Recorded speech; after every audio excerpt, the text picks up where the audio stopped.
As my Hoosier grandma would say, I am full of piss and vinegar today. I am in a place where my rage is like right here. I am so angry. It is not just the anger at all of the things that the administration, the regime of Donald Trump and Elon Musk are doing to us. I will get into some of those horrors in later videos today, but it is more the fact that every normal, difficult, grief-filled part of life has to happen with all of this hanging over us, right? Like all of the regular processes of life, they continue.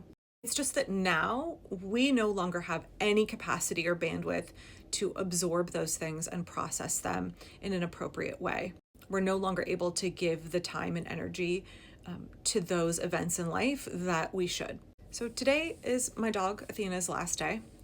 We got her and her brother from Poodle Rescue 7 years ago. They had failed multiple other adoptions. They tried to separate them. I would not do what the breeder and owner did, which was that they adopted litter mates together, Athena and her brother Apollo. Those are the names they came with. And when you adopt litter mates together, it creates all kinds of issues. Those are dogs that can have behavioral problems as a result. And Apollo is incredibly codependent with his sister. He relies on her for everything. We joke that she is his therapy dog. She is his guide dog. So she's 11. He has survived cancer multiple times, and I did not really envision a scenario in which she would go first, but she has lung cancer. And Athena is, I think most people in their life have that one dog that is, not that you can't have more than one dog, but that one dog that is just so special to you and has such a significant companionship with you. And Athena is that dog for me. And today I'm just like so angry that this is something I should be able to give my focus and my attention to, spending as much time with her as possible in the last, few weeks of her life, last hours of her life. And yet all of these horrific things are happening in the background and are pressing on all of us when we still have to deal with the regular difficult things that come through everybody's life and are already overwhelming on their own. And it doesn't even have to be really big things like a beloved pet passing away, right? It could be something small like your washing machine breaking or some unexpected, piece of paperwork taking longer than it should. None of us have any capacity right now for all of those very routine and yet important things of life. And so it's not only these giant, horrific policy changes, it's not only the descent of fascism upon every one of us, it's that we are also robbed of so much capacity and bandwidth to deal with difficult things in life.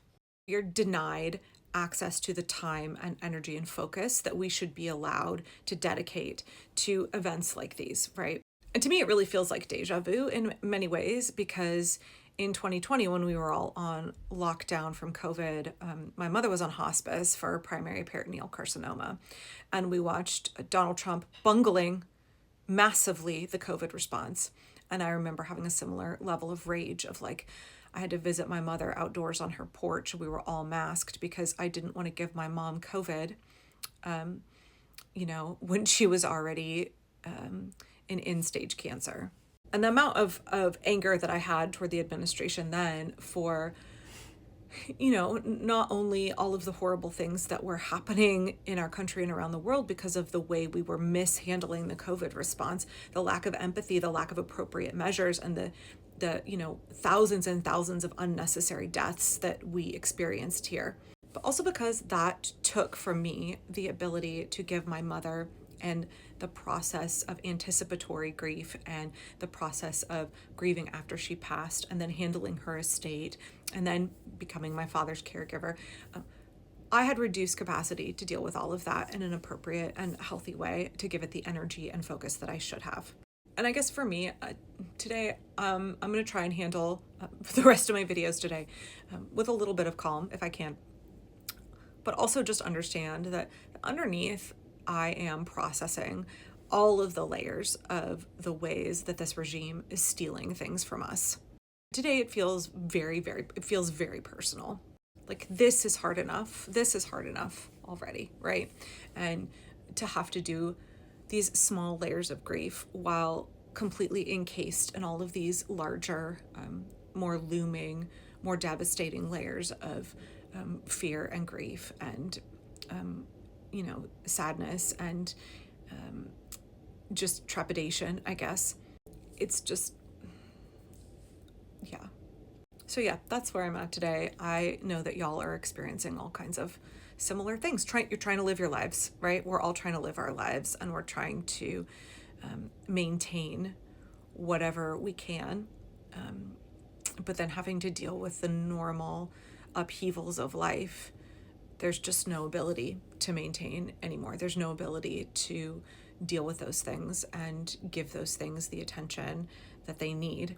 Right, like this is the United States of America, the wealthiest country in the world. We should be able to afford to give people time off to grieve, to process, time off for rest, time off for connection, time off to celebrate important things like weddings and anniversaries and, the birth of our children and grandchildren. But in today's society, all of that is overshadowed. All of those resources that we have are deprived of us. They are being hoarded by a few exceptionally cruel and wealthy men. And that makes every one of these events that we have to experience in the process of life that much more onerous, burdensome, full of grief. Or if it's something joyful and happy like a wedding or a birth, there is a layer of melancholy to it. There is the denial of being able to be fully immersed in the joy of it as much as we would had we not been living in this time. And so for me today, since I try to be honest and authentic as much as possible, I am really pissed about it. I'm really angry about it. I hope to use that anger to help push me forward in the future. But today I feel like I just have to feel it. I just have to be pissed. I have to be raging pissed. And in permaculture, we say there is no waste. There's just a resource for which we need to find a use. And I feel like I will be using my anger. It will not be wasted. It will not be wasted. And I just want to say, if you are similarly having to deal with difficult things, I have friends whose children are on hospice. I have friends who are facing the loss of their jobs at the Department of Defense, being fired after years by Elon Musk. I have friends dealing with complex health needs and, friends who are caring for their elderly parents. A friend just lost her father. And all of us, our ability to grieve and process and be supported through that journey of grief and everything that encompasses, that has been taken away from us.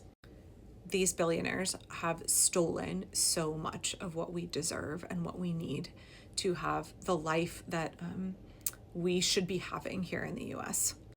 There are so many layers to how these incredibly selfish, cruel men have taken from us, have stolen from us, the American people. And I will not be forgetting it. And I will be using my anger. I will be holding on to it and crafting it into something that helps create a world where my children never have to experience this again, right? I'm sure that's what my grandpa said when he fought in World War II, but it is a battle I guess we need to continually wage for ourselves and for our children. And if we can use our rage, then let's do it. All right, I will get to making some regular videos now because I have a lot to talk about, but just know that my feelings are going to be right on the surface today. And if that's where you're at, that's an okay place to be too. That's real. That's what we're living right now. It should not be this way, but this is what it is. And it is okay to be angry and enraged at injustice. It's okay to be angry that things are not how they are meant to be because of a couple of men and their spineless enablers. I think it's good to remind ourselves that it is not meant to be this way. It should not be this way. And then use that to help solidify your resolve to make sure that things change.